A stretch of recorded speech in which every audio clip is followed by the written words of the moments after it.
50 et 74 ans, et tous les 2 ans. Bien évidemment, s'il y a des signes, on le propose de manière plus rapprochée. Et s'il n'y a pas de signes, on fait tous les 2 ans. Parce que, là aussi, il y a une notion importante qu'il ne faut jamais oublier. En termes de dépistage, il faut que le dépistage soit suivi. Il ne s'agit pas de le faire une fois et de ne jamais plus le refaire. J'ai entendu combien de fois à la consultation « Ah mais non, j'ai rien, puisqu'on m'a fait le dépistage il y a 5 ans. » Ça ne veut rien dire. Hein. Le dépistage, il faut le répéter. Il faut y revenir. Sinon, parce que on peut... C'est pas parce qu'un jour, vous avez eu un examen normal que 10 ans après, vous n'aurez rien. Hein. Donc, il faut répéter cela. Et pour le cancer du côlon, c'est très important aussi de le faire dans les familles de cancer du côlon, parce qu'on sait qu'il y a des familles, comme il y a des familles de cancer du sein, de cancer de l'ovaire. Dans ces familles-là, à risque, il faut être très vigilant et soumettre ces personnes à des examens de dépistage assez réguliers. Enfin, dernier, c'est et non des moindres en termes de fréquence, c'est le cancer de la prostate. Vous savez qu'un homme sur 2, au-delà de 65 ans, a des cellules cancéreuses dans sa prostate. Ce qui ne veut pas dire qu'un homme sur 2 va développer cliniquement un cancer prostatique, c'est-à-dire va avoir un cancer prostatique qui va s'exprimer par des troubles urinaires ou par d'autres symptomatologies.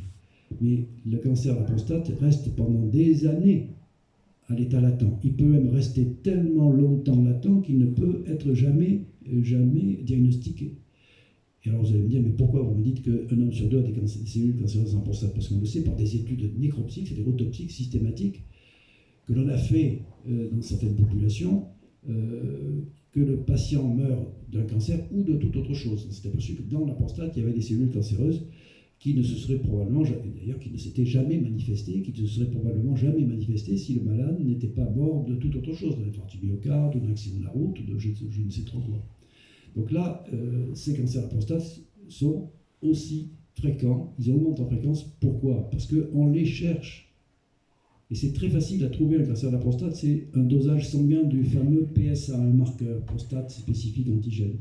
On fait un dosage d'une prise de sang, on dose le PSA, il est très élevé, bon, il faut faire attention, il est un petit peu élevé, on le répète, s'il y a une courbe ascendante, on fait une échographie de la prostate, s'il y a des anomalies à l'échographie, on fait une IRM de la prostate, qui peut être extrêmement intéressante parce que c'est très sensible. Si ça monte des petits nodules, on va les biopsier, si ces nodules sont biopsiés, et s'ils sont positifs, on fait un traitement. Traitement qui est soit la chirurgie avant 65 ans, soit les rayons après 65 ans. Et ces traitements-là, actuellement, on est au-delà de 95% de guérison. Plus des 2/3 des cancers de prostate ne meurent pas de leur cancer de prostate. On meurt tous, hein, malheureusement, nous sommes tous des mortels, mais plus des 2/3 meurent d'autre chose de leur cancer de prostate. Ça veut dire qu'on les fait vivre sans cancer de prostate et qu'on leur laisse le temps de mourir d'autre chose. C'est tout ce que ça veut dire. Donc, ces prises de sang sont très faciles à faire et il faut le faire. Et on a fait, comme je le répète, des progrès par avec les traitements chirurgicaux et radiothérapiques considérables en termes de cancer de prostate. Voilà les 4 tumeurs qui peuvent bénéficier essentiellement de ces approches diagnostiques qui ont fait faire incontestablement beaucoup de progrès. Vous allez me dire, mais quelles sont les autres tumeurs et pourquoi vous occupez que de cela, que de ces tumeurs-là? D'abord, je vous ai dit qu'il y avait des tumeurs qui étaient plus fréquentes que d'autres. C'est vrai qu'il y a des tumeurs extrêmement rares, on ne va pas s'en préoccuper. Mais il y a une tumeur fréquente, très fréquente, dont je ne vous ai pas parlé. Pourquoi? Eh bien, parce qu'elle est fréquente, certes, elle est assez facile à diagnostiquer, une radiographie, mais malheureusement, elle est très difficile à traiter et à guérir, c'est le cancer du poumon. Le cancer du poumon, on a eu la tentation de faire, dans les années 80, de faire des dépistages par une simple radiographie.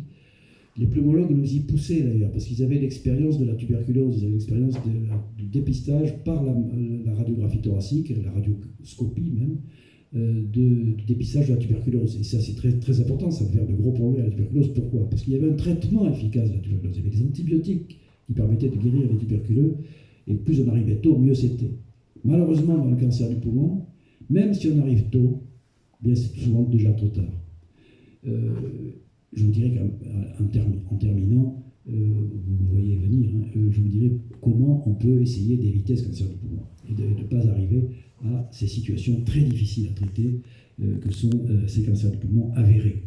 Donc les campagnes de dépistage du cancer du poumon ont été totalement abandonnées. Pourquoi? Parce que, comme je viens de vous le dire, on n'avait pas ce troisième critère de curabilité qui était à un niveau suffisant pour pouvoir espérer une réduction de la mortalité par le dépistage radiographique du cancer du poumon. Donc on ne le fait pas. Tout cela repose sur quoi? Pas sur les médecins, tellement. Ça repose sur vous. C'est-à-dire quoi? Le maître mot, c'est quoi? C'est la participation. La participation au dépistage. Tout ce que je viens de vous dire, c'est très beau, enfin, c'est peut-être pas très beau, mais assez gentil, mais ça n'a aucun sens si vous ne participez pas vous-même. Et le médecin, il ne va pas aller chercher M. Dupont, Mme Durand à son domicile pour qu'elle participe au dépistage si elle ne le veut pas. Il faut que ce soit une action volontaire de votre part. Nous savons tous que nous ne sommes pas des malades en permanence, mais nous sommes quand même parfois des candidats et des potentiels malades.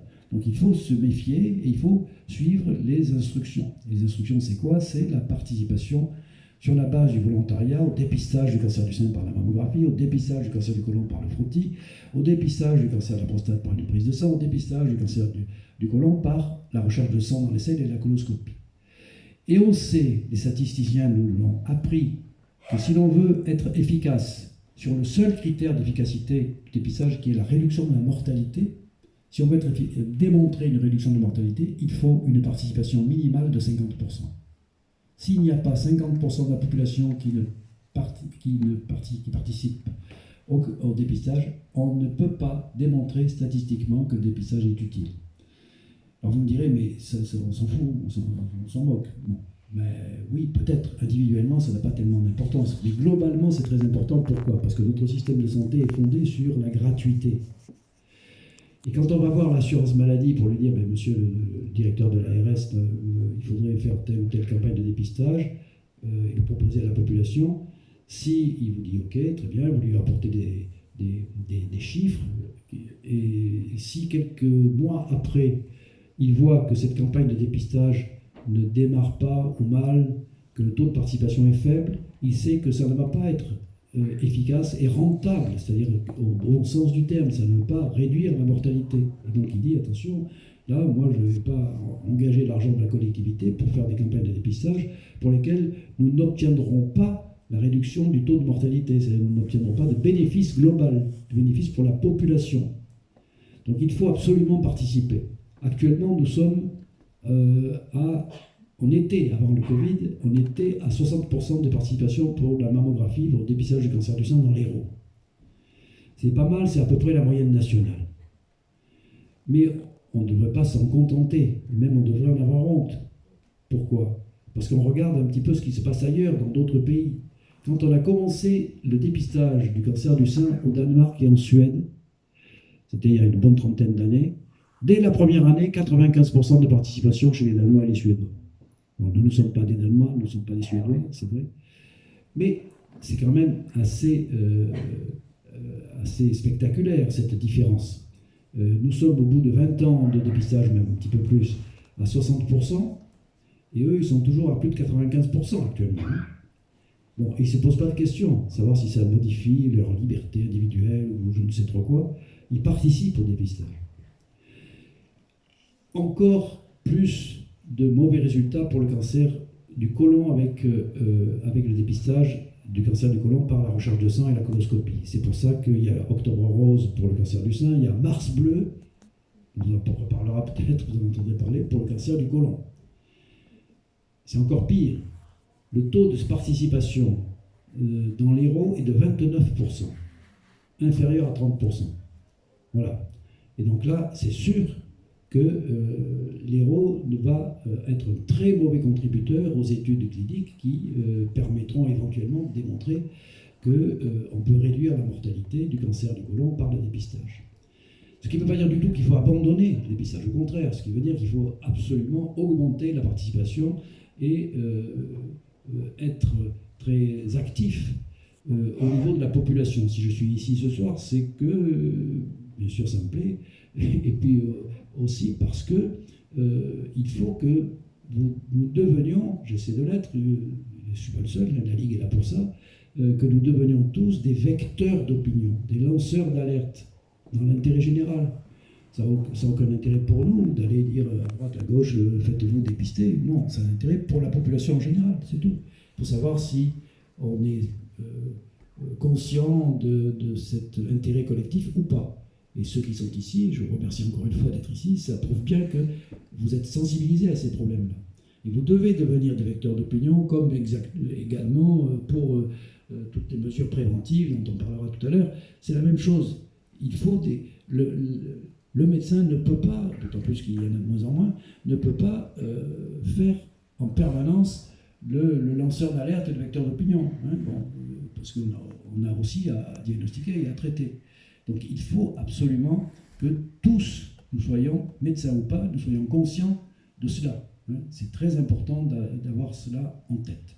Il faut participer et je pense que le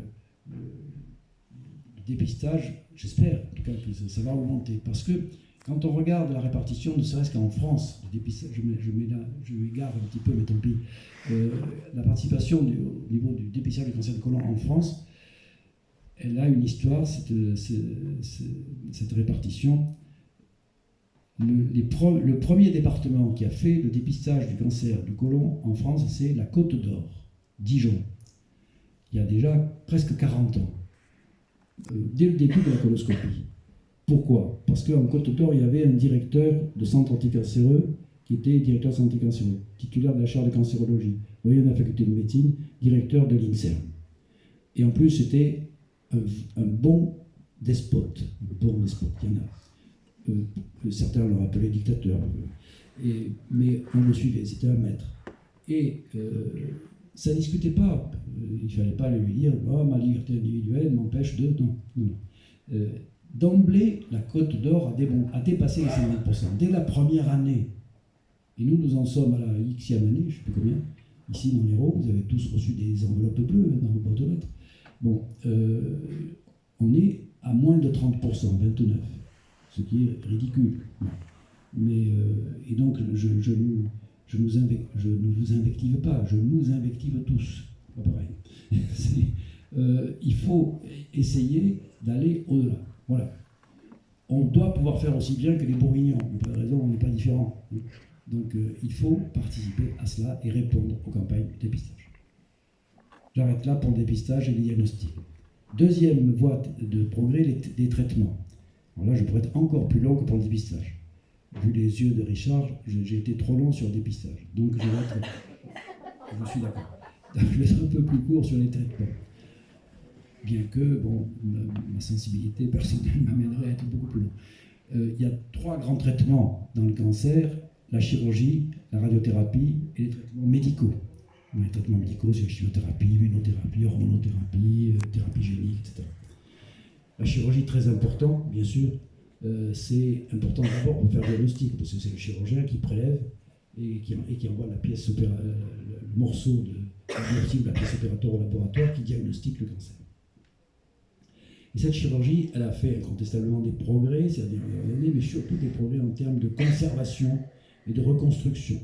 Conservation du sein, conservation de l'anus, conservation de la vessie, conservation des membres. Et cette chirurgie si cette chirurgie a fait des progrès en termes de conservation, c'est pas grâce à elle finalement. C'est grâce aux autres traitements. Les autres traitements qui sont venus et sont arrivés à produire des résultats extrêmement performants avec l'amélioration des technologies en radiothérapie, l'amélioration du nombre de médicaments que l'on utilise pour la chimiothérapie ou l'hormonothérapie. Et c'est une combinaison de tout cela qui fait qu'on a pu avoir des résultats identiques ou même parfois et très souvent supérieurs à ce que l'on avait par la chirurgie seule. Il y a eu une période où il y avait le traitement c'était la chirurgie. Quelques patients passaient en radiothérapie quand on ne pouvait pas faire autrement. Et puis il y avait 3-4 drogues. Actuellement, des drogues, il y en a plusieurs milliers.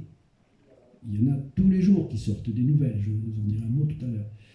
Donc la chirurgie, elle est combinée actuellement à la chimiothérapie, combinée à la radiothérapie.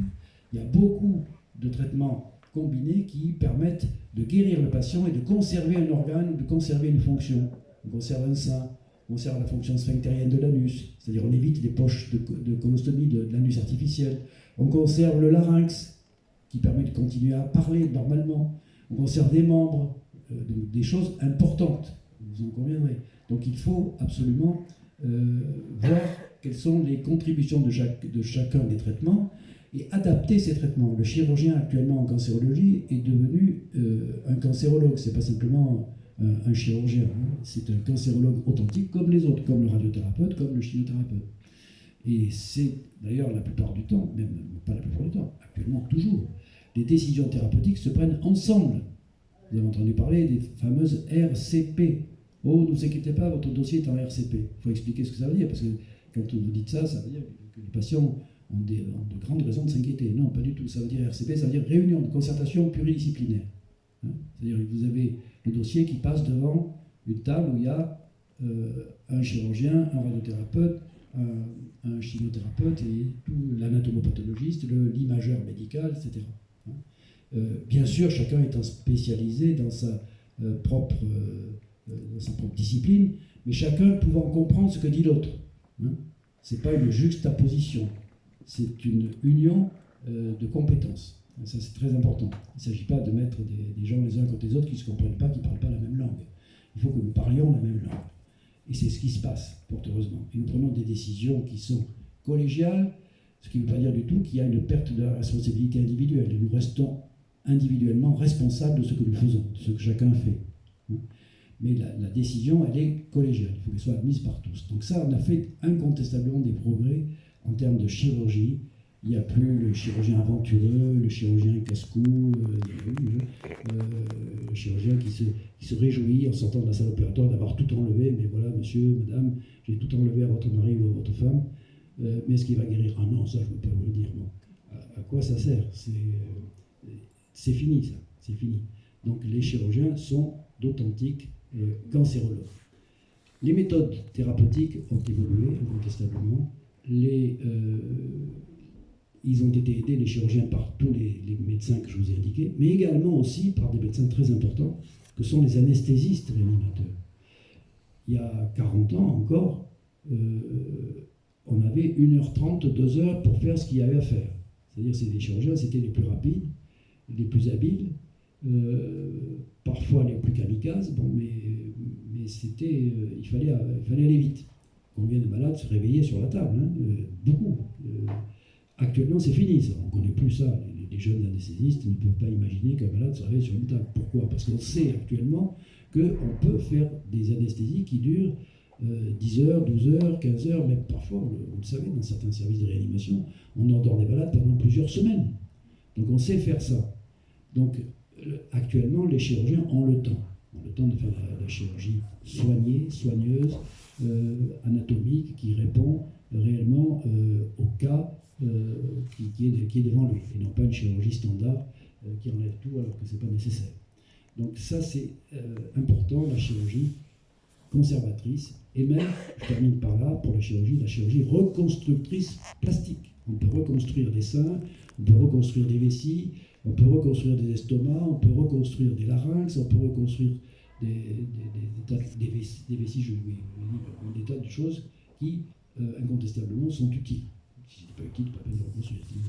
Donc c'est quelque chose qui est actuellement du domaine de la routine. Ce n'est pas uniquement de la recherche clinique, c'est de la routine. Deuxième technique, la radiothérapie. Et là, je vais être encore plus court, parce que c'est ma spécialité, donc j'aurais pour être beaucoup trop long. Les rayons, on fait des progrès. Bon, vous avez tous entendu parler de la bombe de cobalt. On a arrêté la bombe de cobalt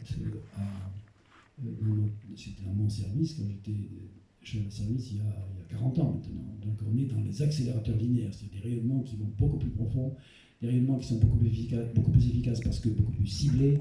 Et actuellement, on est dans le mix entre les appareils de traitement radiothérapique et les appareils d'imagerie. On a combiné l'imagerie à l'accélérateur linéaire qui produit des rayonnements qui vont traiter la tumeur.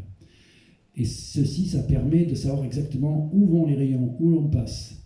On peut actuellement savoir en temps réel, au moment de l'irradiation, où passent les rayons.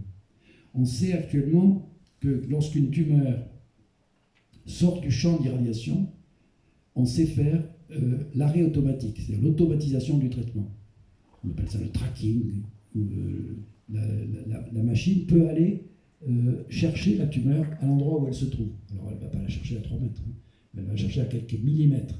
Quelques millimètres près, elle peut s'orienter de manière à ce que cette tumeur qui, à la faveur des mouvements respiratoires par exemple, ou des mouvements du malade, on ne traite pas des gens immobiles, hein, les malades ça peut bouger, à la faveur de ces petits mouvements, la tumeur peut sortir du champ d'irradiation. Et donc là, autrefois, ça sortait, c'était comme ça.